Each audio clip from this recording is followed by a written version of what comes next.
Good morning, Axiom. It's good to be with you. We're here today to experience Jesus, celebrate Him and His kingdom, and be formed by His ways. And so I just want to remind you that wherever you are, Christ is with you. And let me open this up with prayer. Jesus, I thank you for today, for your presence, for the availability of your love. And I just pray that we would open ourselves up to you, to experience you, and that we would just become vessels and instruments of your love and of your peace today. Amen.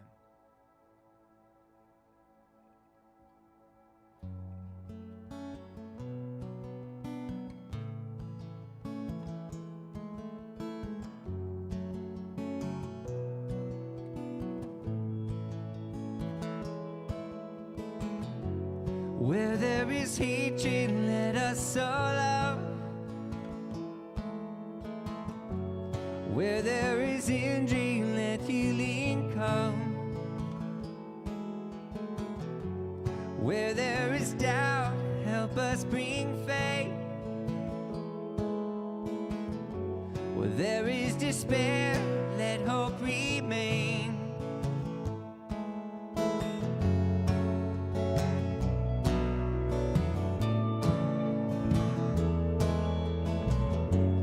Where there's destruction, may we plant life. Where there is sadness, let our joy rise. Where there's injustice, will we take a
I don't think I've done that one before, so I apologize for jumping in there a little early. As much as you would have loved to have heard my singing voice, probably not. But hey, all right, Axiom, we want to participate in our offering time together as part of our worship. And so I want to invite you where you are to just say yes to the invitation, to be givers, to offer up that which you have. There's a few ways you can do it. Go to our website at axiomchurchaz.com. You can go on the mobile app. Of course, you can bring in your physical offering here, or you can even text Axiom to 77977.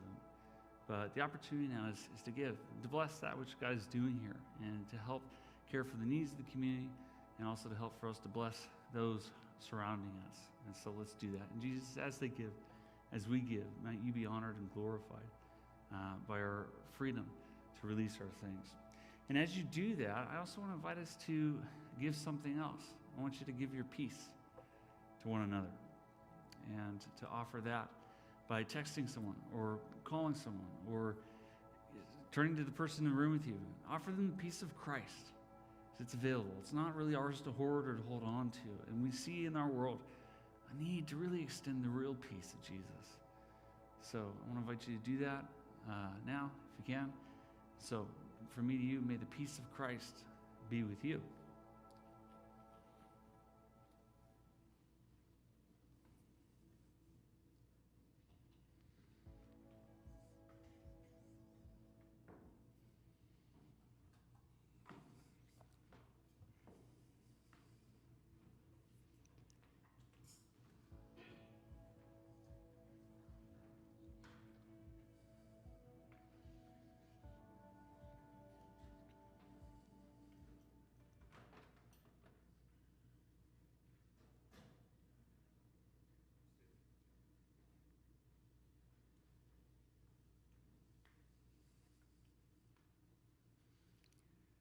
All right, Axiom Church. It's July, and with July, we've made a few adjustments here at Axiom. We are participating in open communion and open house, and so what we've done is we've stretched our time together so you can come and go in a responsible way and still participate in communion. We won't be having the normal kids area kind of check-in in the same way that we've done before, but we will have space here for you guys to come and take communion and pray together and fellowship in that way. And so we want you to come today, anytime between 9:30 and noon, to join us for communion as a priority. And then, of course, after this service time, we also have our Zoom hour open as well, where we'll invite you to join our prayer team to do Zoom together. Okay, so this last week, we talked about this idea of a reservoir for reconciliation.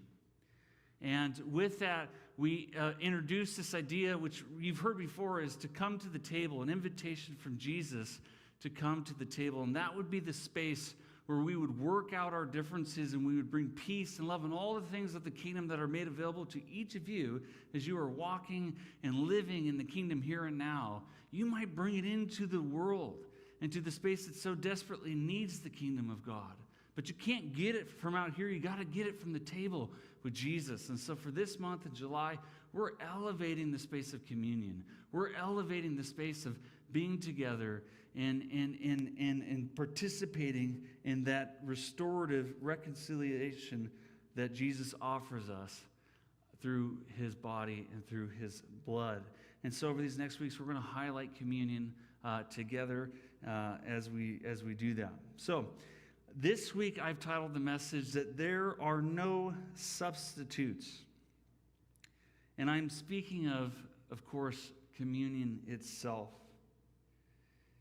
There's a number of reasons why we would elevate communion here at Axiom. And you might think of a few yourself. A, it's a space for us to be together, work out our differences. B, it's a space to be reminded of what Jesus has done on the cross. C, it's a space for us to sit with those that are in different places than us. It's a testimony, it's an expression, it's a confession, but it's more than that. It's an embodiment. It's countercultural. It's a place to experience, most importantly, Jesus. And I just can't think of any way to create a substitute for that. Now, I know there's a lot of things in our world that we have substitutes for, even going to a concert, right? You can listen to it or watch a video online. School now, amongst the COVID-19 issues and challenges that we're facing, we see there's an online service in the digital age for our kids to participate in. Some of you are really happy about that. Some of you not as much. Our work meetings have substitutes. There's things we can do there. We can get on Zoom.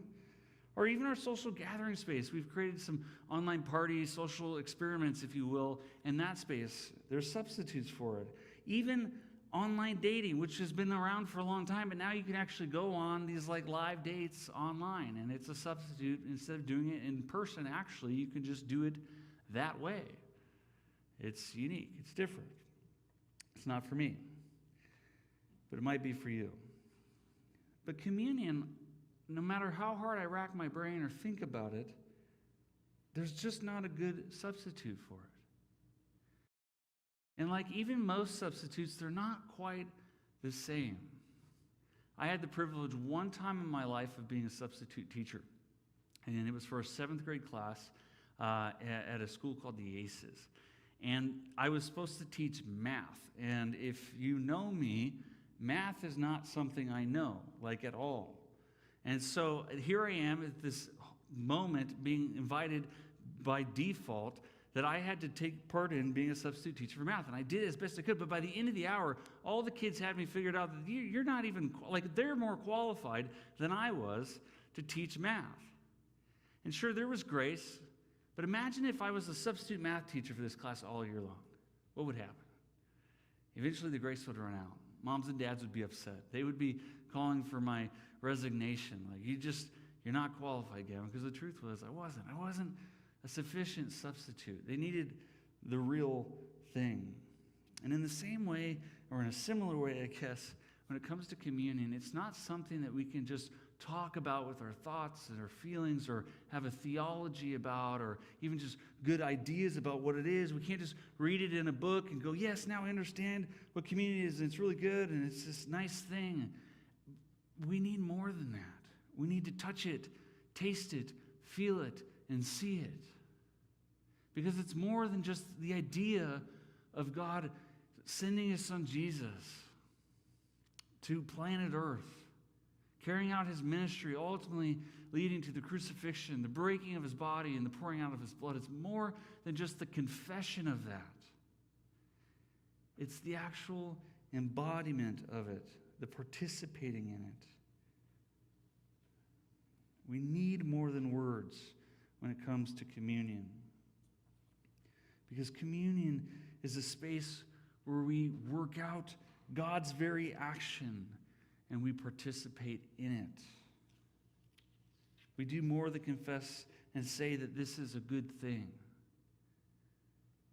We press our whole self into the practice of communion so that it might transform the work of God's union in us and in the body.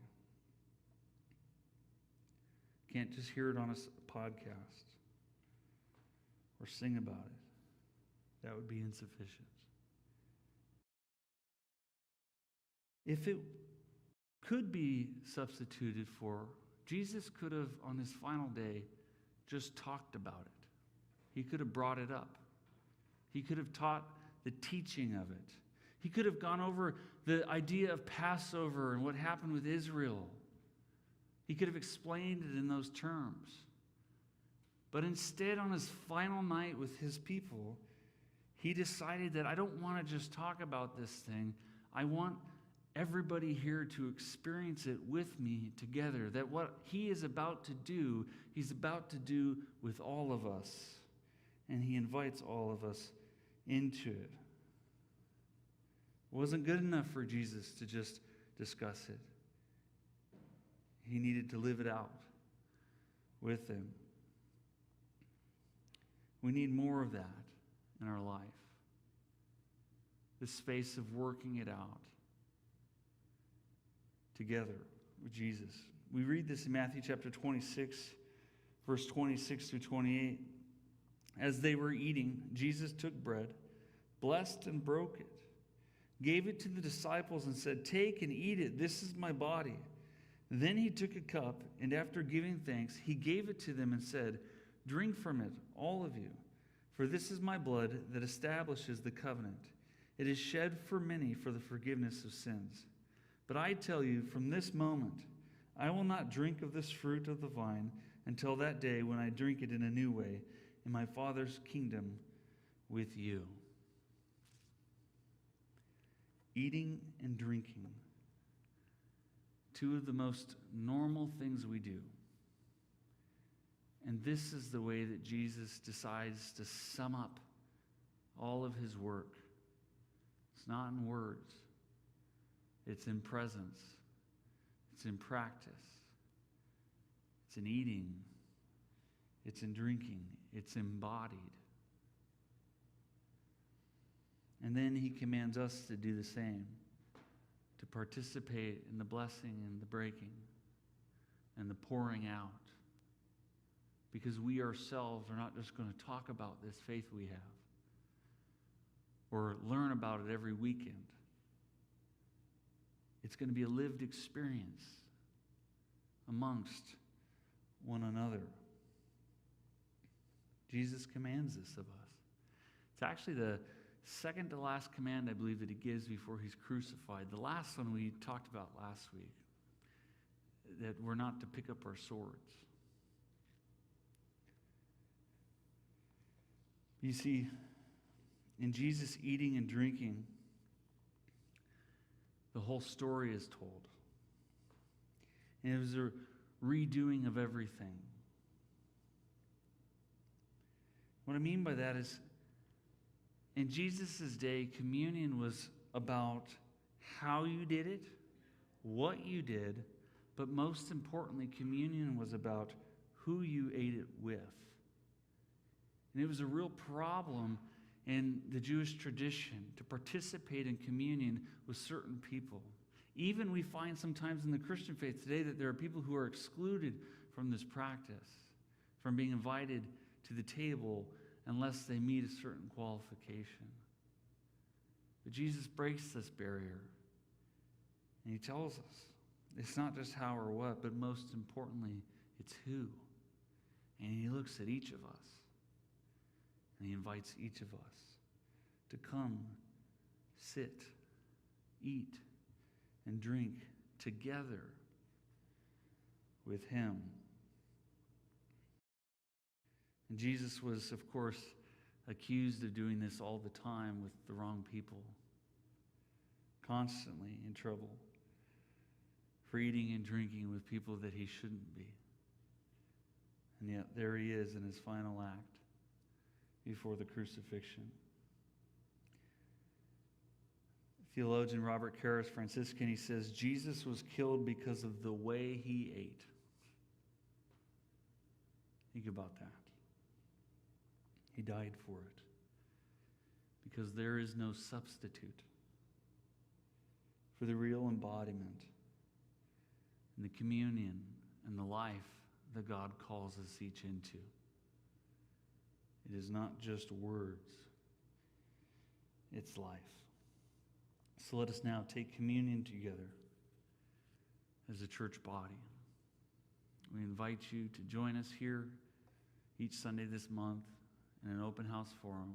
Plenty of room for physical distancing. Maybe as an Axiom community group or a core group or with your members in your family to come, take communion, to live it out, to embody it fully. I also want to invite you into a time of prayer together. We have a wonderful prayer team who's been praying for you this whole season and even before COVID-19 hit. That regardless of what you're facing or going through, there's space and margin created here at Axiom to receive prayer, to give prayer, and to participate in it again with one another. So you can join us by going to the Zoom link that's provided here and on our website. But we hope that you do join us. Or, of course, you can call as well. Blessings, Axiom Church. Be well, and we'll see you in communion. Amen.